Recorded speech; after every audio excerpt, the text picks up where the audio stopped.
10 बातें जो अभी भी हम ब्रह्मांड के बारे में नहीं जानते।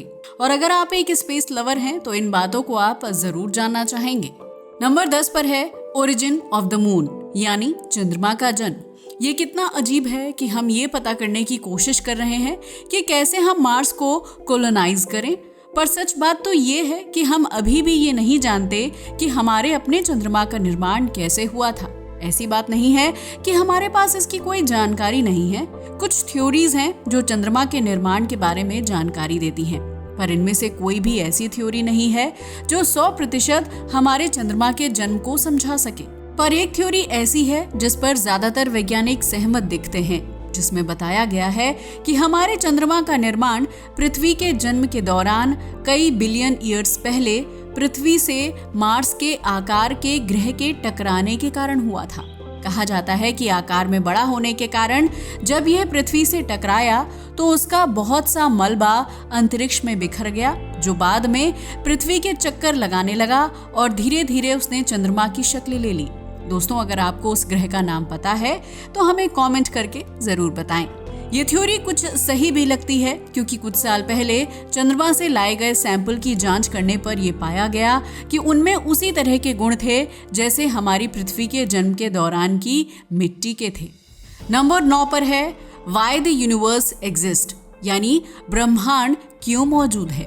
वैसे क्या कभी आपने ये सोचा है कि आप और पूरी मानवता और यहाँ तक कि ये पूरा ब्रह्मांड आखिर क्यों है? अगर आपने भी कभी ये सवाल सोचा है तो आप अकेले नहीं हैं। मेडिकल साइंस में साइकोलॉजी के मुताबिक हम सभी के दिमाग में ये सवाल कभी न कभी आता है। हम अपने और इस दुनिया के अस्तित्व पर सवाल उठाते हैं और वैज्ञानिक भी इन सवालों के जवाब के लिए लगातार कोशिश कर रहे हैं। अभी हम बस यही जानते हैं कि पूरे ब्रह्मांड का जन्म बिग बैंग एक्सप्लोजन से हुआ था, जो हमने स्कूल में पढ़ा है। पर यह हुआ क्यों था, इस बात पर वैज्ञानिकों का मानना है कि बिग बैंग मैटर और एंटी मैटर के आपस में मिलने से हुआ था। वैसे अगर आप एंटी मैटर के बारे में नहीं जानते तो मैं आपको बता दूं कि एंटी मैटर मैटर का ही एक विपरीत स्वरूप है, जिसमें मैटर तत्वों पर मौजूद सभी चार्जेस उल्टे होते हैं। जैसे इलेक्ट्रॉन पर ऋण आवेश की जगह धन आवेश और प्रोटॉन पर धन आवेश की जगह ऋण आवेश। ऐसा नहीं है कि ये कोई अनजान तत्व है, हम इसकी बहुत छोटी मात्रा पृथ्वी पर भी लार्ज हैड्रॉन कॉलिडर में बना चुके हैं। वैज्ञानिक यही मानते हैं कि जब एंटी मैटर और मैटर को आपस में मिलाया जाता है तो एक तेज धमाका होता है और ऊर्जा निकलती है। और कुछ वैज्ञानिकों का यही मानना है कि इसी तरह बिग बैंग के दौरान भी एंटी मैटर और मैटर ने आपस में मिलकर बिग बैंग को जन्म दिया होगा और हमारे ब्रह्मांड की उत्पत्ति हुई। पर अगर हमारे ब्रह्मांड की उत्पत्ति इन दोनों के मिलने से हुई थी तो हमें शायद मौजूद नहीं होना चाहिए था, क्योंकि एंटी मैटर और मैटर के धमाके के बाद केवल ऊर्जा बचती है, ना कि कोई मैटर स्वरूप। और यही बात है जो वैज्ञानिकों को सोचने पर मजबूर करती है कि उस धमाके के बाद आखिर क्यों हमारा ब्रह्मांड और हम मौजूद हैं। जिस पर कुछ वैज्ञानिकों का ये भी कहना है कि शायद बिग बैंग एंटी मैटर और मैटर के मिलने से ना हुआ हो, बल्कि किसी और कारण से हमारे ब्रह्मांड की उत्पत्ति हुई हो। अब कुछ भी हो, पर ये एक अनसुलझा रहस्य है। नंबर 8 पर है डज द मल्टीवर्स एग्जिस्ट, यानी क्या अनंत ब्रह्मांड है। जब ब्रह्मांड और हमारे अस्तित्व की बात आती है तो हमारे दिमाग में एक और सवाल आता है कि क्या हमारे ब्रह्मांड की तरह और ब्रह्मांड हो सकते हैं, और क्या अनंत ब्रह्मांड होने की थ्योरी सच है। वैज्ञानिक जितना ज्यादा हमारे ब्रह्मांड को समझते जा रहे हैं, उनके मन में भी ऐसे सवाल उठते रहते हैं कि क्या सच में हमारे ब्रह्मांड के अलावा और भी ब्रह्मांड होंगे, जिन पर कुछ भौतिक शास्त्रियों ने थ्योरी भी दी। जिनमें से एक थ्योरी मल्टीवर्स थ्योरी है, जो शायद अनंत ब्रह्मांड के मौजूद होने की संभावना बताने वाली सबसे आसान थ्योरी है। जैसे कि वैज्ञानिक द्वारा भी माना जाता है कि हमारा ब्रह्मांड अनंत है। ये थ्योरी इसी बात पर आधारित है। इसके अनुसार हर ब्रह्मांड के छोर पर एक अलग ब्रह्मांड की शुरुआत होती है जो हम देख नहीं सकते। इसे हम ऐसे भी समझ सकते हैं कि हमारा खुद का ब्रह्मांड 13.8 बिलियन साल पुराना है और ये 96 बिलियन लाइट ईयर्स वाइड है। साथ ही हर सेकेंड लाइट की स्पीड से भी तेजी से फैल रहा है। जहां तक हम मनुष्य कभी नहीं देख सकते। तो यहाँ पर मल्टीवर्स थ्योरी के अनुसार इस छोर के पीछे भी एक और ब्रह्मांड है जिसे कभी नहीं देखा जा सकता। हम यहाँ अरबों खरबों प्रकाश वर्ष दूरी की बात कर रहे हैं और अगर इस थ्योरी को गौर से देखा जाए तो इस तरह से एक के बाद एक अनंत ब्रह्मांड हो सकते हैं, जिसे देखकर हम ये सोचने पर मजबूर हो जाते हैं कि क्या सच में इस तरह से अनंत ब्रह्मांड हो सकते हैं। अनंत ब्रह्मांड एक ऐसे ही रहस्य में से एक है जिसके बारे में हम नहीं जानते। नंबर 7 पर है planet 9 of our solar system, यानी हमारे सौर मंडल का 9वां ग्रह है। जैसा कि हम सभी जानते हैं कि प्लूटो को 2006 में ही ग्रहों की लिस्ट से बाहर कर दिया गया था, पर कुछ वैज्ञानिकों के मुताबिक हमारे सोलर सिस्टम में एक और नवग्रह हो सकता है। पर उनको ऐसा क्यों लगता है, इसका जवाब ये है कि हमारे सोलर सिस्टम के कुछ बाहरी ग्रहों और पिंडों पर कई बार सूर्य के अलावा भी अतिरिक्त गुरुत्वाकर्षण प्रभाव देखा गया है। उदाहरण के लिए सेडना हमारे सोलर सिस्टम में बाहर की ओर एक बौना ग्रह है जिसकी खोज 2003 में की गई थी। इसका आकार प्लूटो के डायमीटर का आधा है और ये हमारे सूर्य की 85 एस्ट्रोनॉमिकल यूनिट दूरी से परिक्रमा कर रहा है, यानी कि सूर्य और नेपच्यून से 3 गुना दूरी से। पर कुछ साल पहले इसकी सूर्य के चारों ओर परिक्रमा पथ में बदलाव देखे गए और वैज्ञानिकों के मुताबिक ये बदलाव किसी बड़े पिंड के इस पर गुरुत्वाकर्षण प्रभाव के कारण आए थे, जिसके बाद से वैज्ञानिकों का यही मानना है कि हमारे सोलर सिस्टम में कोई ऐसा ग्रह या पिंड जरूर है जो हमारे सोलर सिस्टम के बाहरी पिंडों पर गुरुत्वाकर्षण प्रभाव डाल रहा है। पर अब सवाल उठता है कि हम अभी तक अपने ही सौर मंडल में मौजूद इतने बड़े पिंड को ढूंढ क्यों नहीं पाए हैं। हो सकता है कि शायद हमारे पास अभी कोई ऐसी टेलीस्कोप तकनीक ही ना हो जिसके चलते हम इसे देख पाएं। हम अभी बस इसके गुरुत्वाकर्षण प्रभावों को ही देख सकते हैं। नंबर 6 पर है फर्मी पैराडॉक्स। फर्मी पैराडॉक्स इस सवाल का जवाब देता है कि हम अभी तक अपने ब्रह्मांड में किसी दूसरे विकसित एलियन सभ्यता को क्यों नहीं ढूंढ पाए हैं। वैज्ञानिकों के मुताबिक हमारी गैलेक्सी मिल्की वे में ही 50 करोड़ ऐसे ग्रह हैं जिन पर जीवन हो सकता है। इसके अलावा हमारा ब्रह्मांड अब तक 96 अरब प्रकाश वर्ष तक फैल चुका है और इसकी उम्र भी 13.8 अरब साल है, लेकिन हमारी पृथ्वी को बने अभी तक सिर्फ 4.5 अरब साल ही हुए हैं। तो इससे एलियन के होने की कई संभावनाएं हैं। पर अगर एलियन हैं तो हम उनसे अभी तक क्यों नहीं मिल पाए? हमारे पास उनके होने का कोई सबूत क्यों नहीं है? पहली संभावना, ऐसा हो सकता है कि हमसे पहले ही इस ब्रह्मांड में कई एडवांस सभ्यताएं रहती हैं। जब धरती पर जीवन की शुरुआत ही नहीं हुई होगी तभी वो सभ्यता विकसित हो गई होंगी, लेकिन वो हमसे मिलना नहीं चाहती होंगी क्योंकि वो हमें खुद से ही विकसित होते हुए देखना चाहती होंगी। इसके साथ ये भी हो सकता है कि वो हमें दूर से सिर्फ देख रही होंगी और हम उनके लिए कुछ मायने नहीं रखते होंगे। आप ही सोच कर देखिए, हमें एक ऐसा प्लैनेट मिलता है जिस पर सिर्फ अभी बैक्टीरिया ने ही जन्म लिया है, तो हम उस प्लैनेट पर जाकर क्या करेंगे? बस उसी तरह उन एलियंस के लिए भी हम वही होंगे। दूसरी संभावना ये है कि इस ब्रह्मांड में कहीं पर जीवन तो है, लेकिन वो इतने एडवांस नहीं हुए होंगे कि हमसे संपर्क कर सके, या फिर वहां पर अभी एलियन के जीवन की शुरुआत ही हुई हो। ऐसा होना संभव है क्योंकि पृथ्वी पर भी जीवन कई अरब साल बाद ही बना था। तीसरी ये है कि इस ब्रह्मांड में कई जगह पर जीवन तो है, लेकिन ये ब्रह्मांड ही इतना बड़ा है कि हम और वो एलियन एक दूसरे से संपर्क ही नहीं कर सकते हैं। आप सोच रहे होंगे ऐसा क्यों? देखिए, हमारा ब्रह्मांड कितना बड़ा है उसका अंदाजा आप इससे लगा सकते हैं कि सिर्फ हमारी गैलेक्सी में एक कोने से दूसरे कोने तक जाने में प्रकाश को 1 लाख साल लग जाएंगे। यानी हो सकता है कि हम उनसे इतनी दूर हैं कि उनकी किसी गतिविधि या सिग्नल हम तक कभी पहुंच ही नहीं पाते।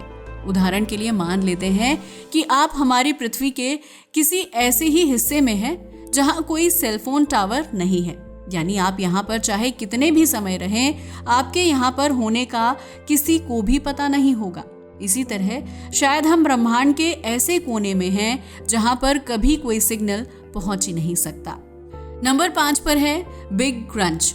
जैसा कि आप नाम से ही समझ गए होंगे कि इसका बिग बैंग से कोई लेन देन जरूर है, तो हाँ, इस थ्योरी के मुताबिक जब बिग बैंग के बाद हमारे ब्रह्मांड का निर्माण हुआ तो वो अब लगातार फैलता जाएगा, किसी पानी के बबल गुब्बारे की तरह, और अंत में अपने पूर्ण आकार पर पहुंचने के बाद ये वापस गुब्बारे बबल की तरह फूट जाएगा। और इस तरह ब्रह्मांड के नष्ट होने की प्रक्रिया को ही बिग क्रंच कहा गया है। पर यहाँ कुछ वैज्ञानिक इस बात पर इसलिए सहमत नहीं होते क्योंकि डार्क मैटर के बारे में पता चलने के बाद हम ये जानते हैं कि हमारा ब्रह्मांड क्यों फैल रहा है, और वैज्ञानिकों का मानना है कि जब तक डार्क एनर्जी हमारे ब्रह्मांड में है तब तक वो ब्रह्मांड को फैलाती रहेगी, तब तक कोई भी बिग क्रंच नहीं होगा।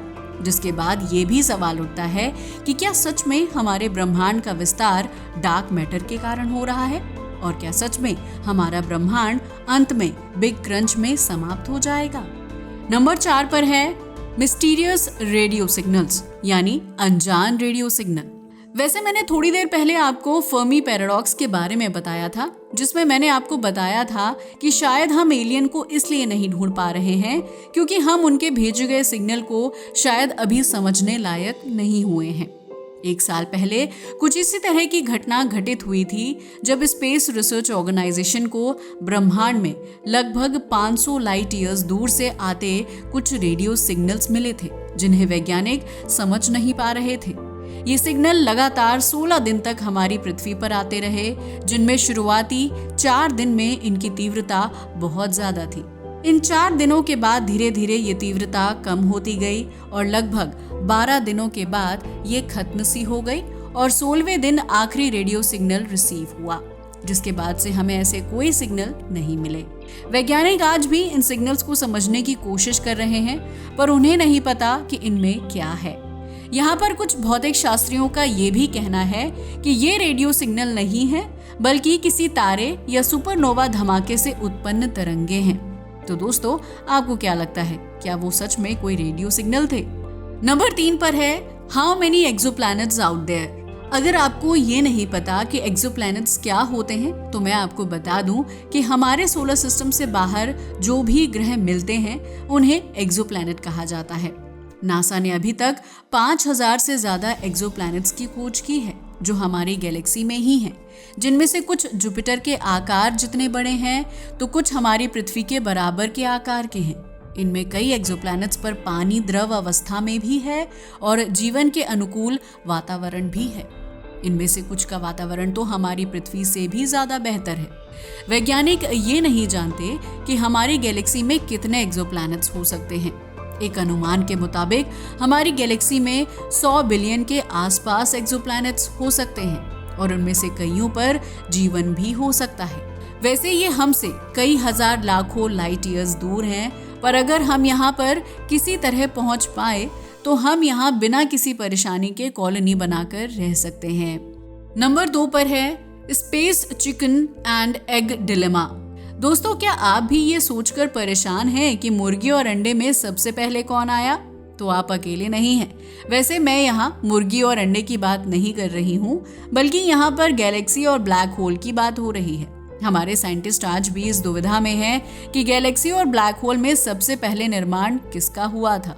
पर इससे पहले शायद हमें ये समझना चाहिए कि ब्लैक होल और गैलेक्सी आपस में कैसे जुड़े हैं। दोस्तों, एक सुपरमैसिव ब्लैक होल किसी गैलेक्सी में मौजूद सबसे बड़ा एस्ट्रोनॉमिकल ऑब्जेक्ट होता है जो उस पूरी गैलेक्सी को अपने तेज गुरुत्वाकर्षण से संभालने का काम करता है। और अगर किसी गैलेक्सी में ये सुपरमैसिव ब्लैक होल नहीं होगा तो वो गैलेक्सी बिखर जाएगी। पर वैज्ञानिक यहाँ पर ये नहीं समझ पा रहे हैं कि सबसे पहले ब्लैक होल का जन्म होता है या फिर उसकी गैलेक्सी का। कुछ भौतिक शास्त्रियों की माने तो सबसे पहले ब्लैक होल ही बनते हैं, जिसके बाद धीरे धीरे आकाशीय पिंडों को खाकर वो अपना आकार बढ़ाते हैं और फिर बहुत से आकाशीय पिंडों को अपने चारों ओर गुरुत्वाकर्षण में परिक्रमा कराने लगते हैं और अरबों सालों तक ये प्रक्रिया चलने के बाद एक गैलेक्सी बनती है। वैसे ये सुनने में सबसे विश्वसनीय थ्योरी लगती है, पर हमारे पास इसका कोई प्रमाण नहीं है क्योंकि हम अभी भी गैलेक्सियों के बनने की प्रक्रिया नहीं देख सकते, क्योंकि हमारे पास ऐसी कोई तकनीक नहीं है। नंबर 1 पर है we don't know our own biology. वैसे धरती पर हम अपने शरीर और जीवन को समझ सकते हैं, पर क्या हम स्पेस में दूसरे ग्रहों पर जीवन को समझते हैं? ये सवाल इसलिए भी उठता है क्योंकि जब ब्रह्मांड में दूसरी जगहों और ग्रहों पर जीवन की बात आती है तो हम अपनी तरह के जीवन की कल्पना करते हैं जैसा हमारी पृथ्वी पर है। पर वैज्ञानिकों के मुताबिक ऐसा होना जरूरी नहीं है। हो सकता है कि ऐसा भी जीवन हो जो हमारे सौर मंडल में आसपास ही हो, पर उन्हें क्योंकि हम समझ नहीं सकते तो हम उन्हें देख ही नहीं पा रहे। अगर इस बात पर गौर किया जाए तो हमारे चंद्रमा और सूर्यमंडल के कई ग्रह जैसे शनि और मंगल पर भी इस तरह का जीवन हो सकता है, क्योंकि वैज्ञानिकों के अनुसार इन पर हाइड्रोथर्मल एक्टिविटीज देखी गई हैं और उच्च मात्रा में कार्बन डाइऑक्साइड और दूसरी गैस भी इन ग्रहों पर हैं। यानी हो सकता है कि इन्हीं में कहीं माइक्रोबियल लाइफ हो जिसे हम अभी डिटेक्ट नहीं कर सकते। दोस्तों आज के लिए बस इतना ही।